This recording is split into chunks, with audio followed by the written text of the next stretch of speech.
আড়তের ভিতরে ক্রেটে করে ফুল নিয়ে আসছিল। আর ফুলগুলা নিচে পড়তেই এই বৃদ্ধ মা জননী টুকিয়ে টুকিয়ে তার ব্যাগে ভরছিল। এক পর্যায়ে মা জননী ফুল কুড়াচ্ছে, আর ফুল কুড়াতে কুড়াতে ব্যাগে ভরছে। মা গাড়ির নিচে বসে আছে, কখন ফুল পড়বে। আর ফুল পড়তেই মা ফুলগুলা টুকিয়ে টুকিয়ে তার ব্যাগে ভরছে।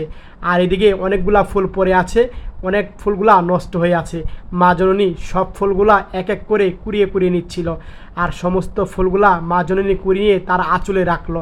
এক পর্যায়ে এই জায়গা থেকে মা জননী ফুল নিচ্ছিল কুড়িয়ে কুড়িয়ে। ফুলগুলা নিয়ে মা জননী তখন তার ব্যাগে ভরলো। আর তখন মা জননী ছিঁড়া ফুলগুলাও নিচ্ছিল।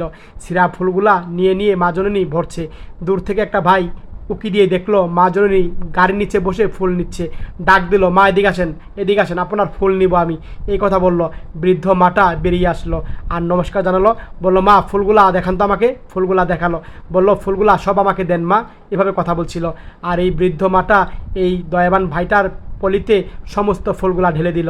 এক পর্যায়ে এই ফুলগুলা নিচে পড়ে গেল। সমস্ত ফুল দেওয়ার পরে মা জননীকে অনেকগুলা টাকা দিল। মা জননীকে নমস্কার জানালো। আর মাটা টাকা পেয়ে অনেক খুশি হলো। আর বলল, দাঁড়ান মা, এই ফুলগুলা আপনি নিয়ে যান, আপনি ফুলগুলা বিক্রি করেন, আমার লাগবে না। মা জননী অনেক খুশি হলো এই ফুল আর টাকা পেয়ে। আর তখন ফুলগুলাও নিল। মা জননী চোখে জল এসে পড়লো, কান্না করে দিল। এতগুলা টাকা আর ফুলগুলাও নিল না। মা জননী অনেক খুশি হলো। ছেলেটাকে বুকে জড়িয়ে নিল এই মা জননীটা। এক পর্যায়ে নমস্কার জানালো এই দয়াবান ভাইটা। আর মা জননী তখন সেখান থেকে চলে গেল। আর তখন মা জননী হেসে